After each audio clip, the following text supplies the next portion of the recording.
There are laws in the cosmos that define the boundary between order and chaos. Gravity pulls worlds together. Light travels in straight lines until it is bent by the weight of stars.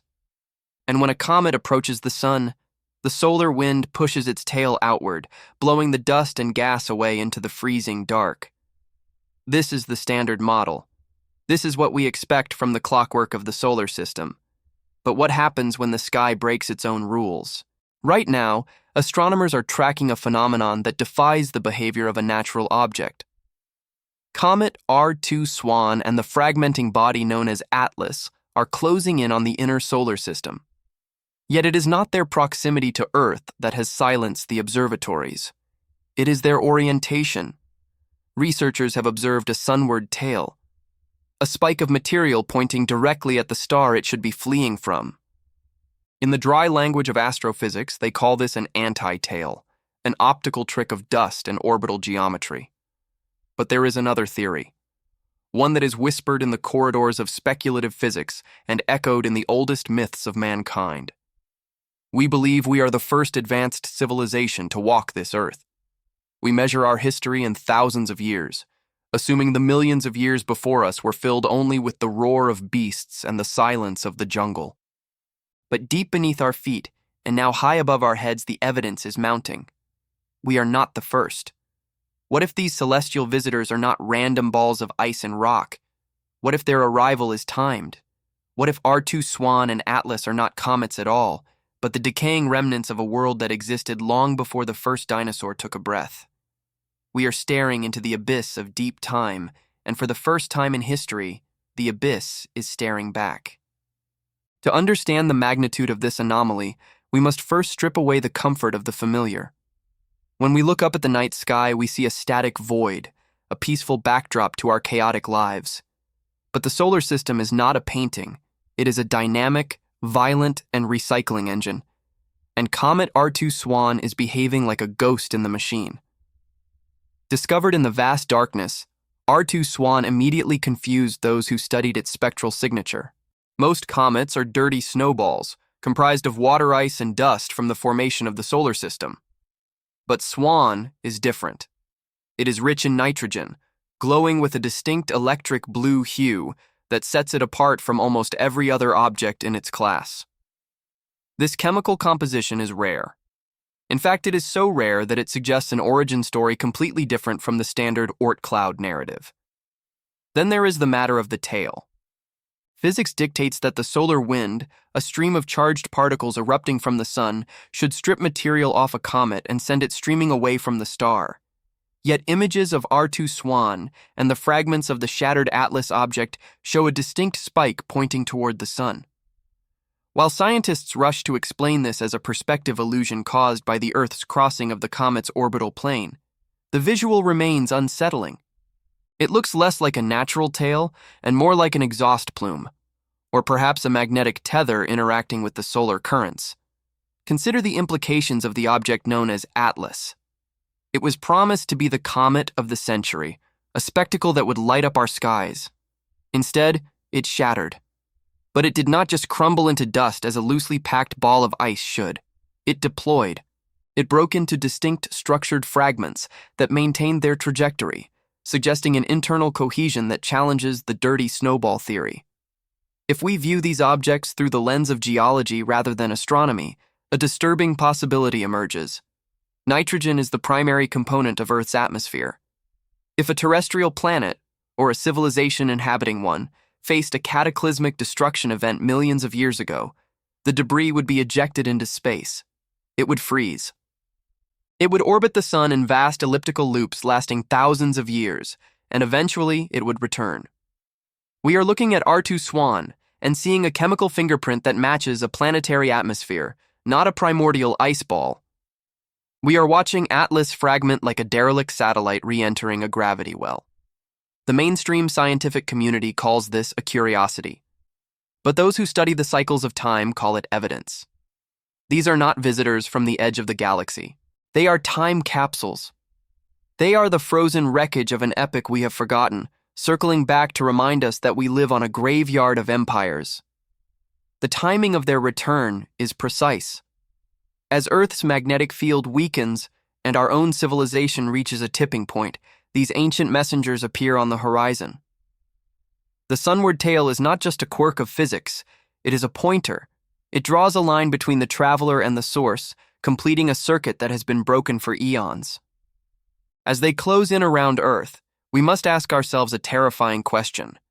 Are we watching a natural phenomenon, or are we witnessing the return of the ancestors' technology, stripped of its glory by millions of years of exposure to the void, but still carrying the signature of its creation?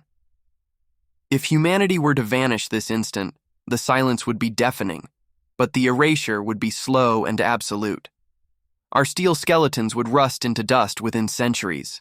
Our concrete canyons would crumble, reclaimed by the roots of a resurgence of green. The plastics we have choked the oceans with would pulverize into microscopic sediment, eventually becoming nothing more than a strange chemical signature in a thin layer of rock. In 2 million years, a blink of an eye in the vast expanse of geological time, there would be nothing left on the surface of this planet to prove we ever existed. This is the terror of deep time. It is the mechanism by which Earth keeps her secrets. We assume that if an advanced civilization had existed before the dinosaurs, we would have found their cities, their roads, their machines. We dig for dinosaur bones and assume that because we find femurs and teeth, we would find spark plugs and microchips. But we forget the scale of the timeline we are dealing with. The reign of the dinosaurs lasted for 160 million years. Humanity has been industrial for less than 300. To believe that intelligence only sparked once in that unimaginably vast ocean of time is not scientific conservatism. It is human arrogance. NASA scientist Gavin Schmidt and astrophysicist Adam Frank proposed a thought experiment known as the Silurian hypothesis. It asks a simple, terrifying question. Could an industrial civilization have existed on Earth millions of years prior to our own emergence? The answer, strictly speaking, is that we might never know if we only look down. The Earth is a living, churning engine. Plate tectonics are constantly recycling the crust, subducting old continents into the mantle and melting them down. The surface of our world is a constantly overwritten manuscript. A civilization that rose and fell 60 million years ago would have been swallowed by the rock cycle, their greatest monuments turned to magma. Before we delve deeper into where this evidence might actually be hiding, take a brief moment to signal your presence in this digital archive. If you seek the truth of our origins, leave a like and subscribe to the channel. It helps this transmission reach others who are awakening. If the Earth destroys all traces of the past, then the only place a high-tech civilization could leave a permanent mark is where the geological processes cannot reach. They would not build for eternity on the shifting soil of a planet. They would build in the vacuum. This brings us back to the anomaly of the comets. If a pre-dinosaur civilization possessed spaceflight, their satellites, their stations, and their debris would not decay. They would remain in orbit or be ejected into the solar system to circle the sun for eons. Over millions of years, a derelict space station would lose its power. It would be bombarded by micrometeoroids. It would accumulate layers of galactic dust and water ice, slowly becoming encased in a frozen shell. To a telescope on Earth millions of years later, it would not look like a ship. It would look like a comet, but it would be a comet with a strange orbit. It would be a comet with a chemical composition matching a refined atmosphere. And perhaps, when it approached the sun and the ice began to sublimate, it would reveal a structure that defies the laws of random formation. This is why the sunward tail of R2 SWAN is so haunting. We are potentially looking at the activation of a dormant system, a discharge of energy from a core that was manufactured, not born. The Earth has wiped the slate clean, erasing the bones of the builders. But the sky remembers. The archaeological dig of the future will not be with shovels in the dirt, but with optics in the void. We are not discovering new celestial bodies. We are rediscovering the lost infrastructure of our predecessors. Consider the sunward tail of comet R2 SWAN again, but this time, strip away the assumption that it is a natural formation. In the electric universe theory and advanced plasma physics, a tail pointing toward the sun implies a connection, a discharge, or an interaction that defies the behavior of inert matter. If we allow ourselves a moment of pure speculation, we must ask if we are looking at the remnants of propulsion, When a spacecraft maneuvers against the flow of the solar wind, or when a magnetic shield interacts with the charged particles of the heliosphere, it creates a wake. It creates a spike. If R2-SWAN is indeed a derelict artifact, an ancient habitat or probe launching from a pre-dinosaur Earth, its systems may have long since failed. Yet the materials it was built from, superconductors, exotic alloys, high-density shielding, would still interact with the sun's electric field in ways that rock and ice do not. We see a comet. But the sensors might be detecting the ghost of a magnetic drive, flickering in the solar wind like a dying ember. This is the theory of the celestial junkyard. It posits that the solar system is not a pristine wilderness, but a ruin. Imagine the International Space Station drifting for 60 million years after humanity is gone. Its solar panels would shatter, its hull would be pitted by dust, and it would slowly accumulate a thick crust of water ice from the void. It would become a glacier hiding a skeleton of titanium and glass. If a future astronomer saw it, they would classify it as a strange, tumbling asteroid. They would never know that inside that frozen shell, there were once voices, dreams, and the heartbeat of a civilization. This brings a profound sadness to the observation of Atlas and SWAN. We watch them break apart and call it a celestial show, but perhaps we are witnessing the final disintegration of a library.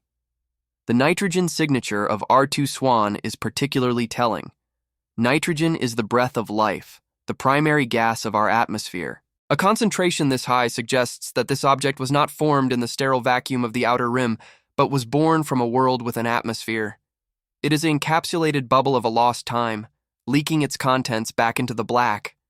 And where did this debris come from? The ancients spoke of a time of chaos in the heavens. The Sumerians wrote of Tiamat, a planet torn asunder.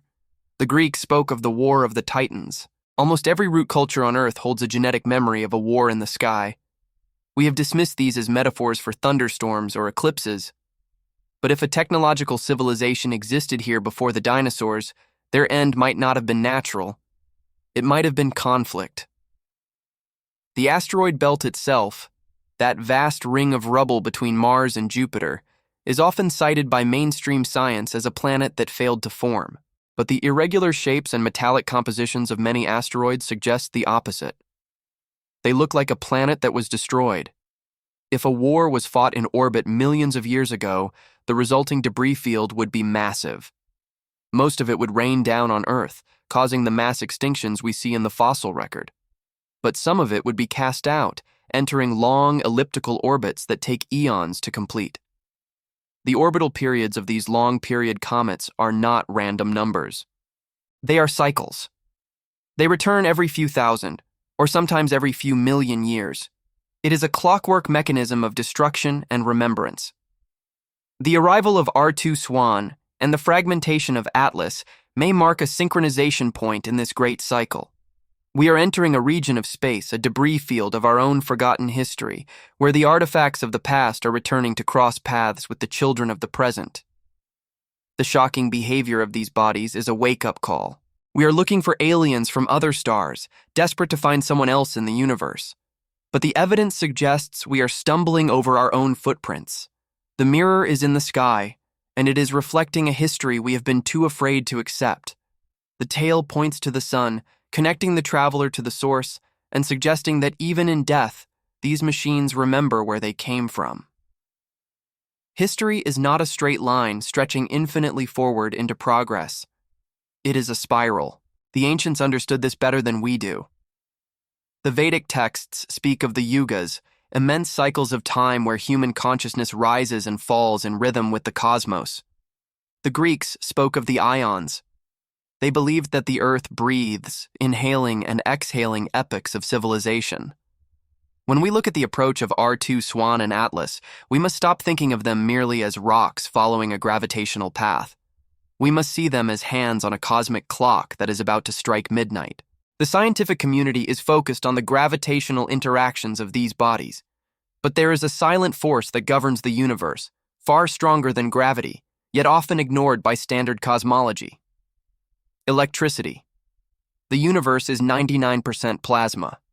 We live in an electric environment. The sun is not just a furnace, it is an anode in a galactic circuit. Comets, in this view, are not neutral snowballs. They are charged capacitors. They spend millennia in the deep, cold outer reaches of the solar system, accumulating a negative charge. When they dive rapidly toward the sun, they are plunging into a region of high positive voltage. The sunward tail that has shocked researchers may be the visible evidence of this electrical stress. It is a discharge, a plasma filament reaching out to equalize the potential between the traveler and the star. But this interaction does not happen in a vacuum. It happens within the heliosphere, the magnetic bubble that encases all of us. And this is where the mystery moves from the telescope to the mind. Human beings are bioelectric entities. Our hearts beat to an electrical impulse. Our neurons fire with chemical electricity. We are tethered to the Earth's magnetic field, a subtle frequency that envelopes us from birth to death. When a massive cometary body disrupts the local electromagnetic environment, or when it triggers a solar reaction, the Earth's field resonates. And so do we. Is it a coincidence that as these anomalies close in, the world below feels like it is vibrating with unrest? We see the acceleration of technology, the fracturing of societies, and a collective sense of anticipation. The ancients believed that comets were harbingers of change, not just physical destruction, but psychic shifts. They believed these celestial travelers brought with them a new energy, a new information packet that downloads into the planetary consciousness. Perhaps the shock that researchers describe regarding R2 SWAN is not purely mathematical. Perhaps it is a sympathetic resonance. As these ancient artifacts, these remnants of a pre-dinosaur high civilization, return to the inner solar system, they are reactivating. They are entering the Goldilocks zone, not just for life, but for energy. If they are indeed dormant technology, the sun's plasma is the key that turns them on. We look at the breaking apart of Atlas and see destruction. But what if we are watching a deployment? What if the capsule is opening? The information stored within these frozen arcs may not be written in books, but encoded in the very structure of the matter they release. As the dust settles into our atmosphere, as the ions rain down upon the upper air, we are breathing in the past. The solar system is entering a region of space it has not traversed for millions of years.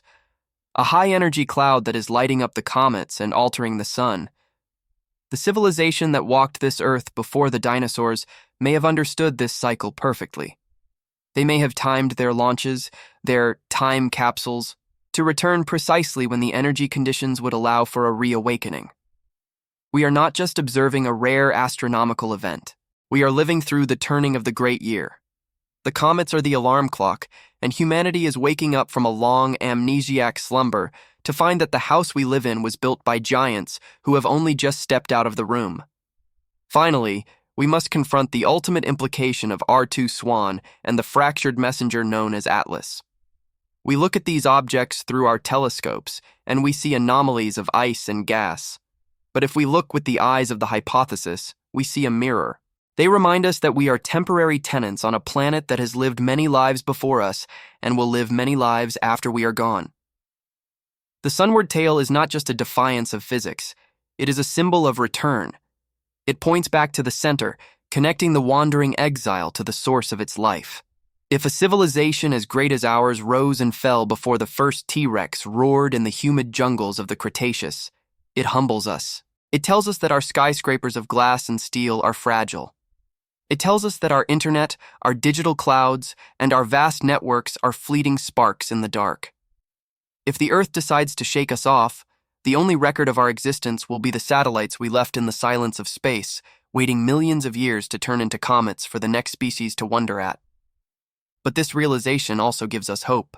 Because if they were here, and if they survived long enough to leave these traces in the stars, then intelligent life is not a fluke. It is not a lonely accident in a cold universe. It is a recurring promise. It is a resilient flower that blooms, dies, and blooms again with the turning of the cosmic seasons. The comets are closing in, and the circuit is being completed. Whether they are natural anomalies or ancient artifacts, their message is the same. The amnesia is lifting.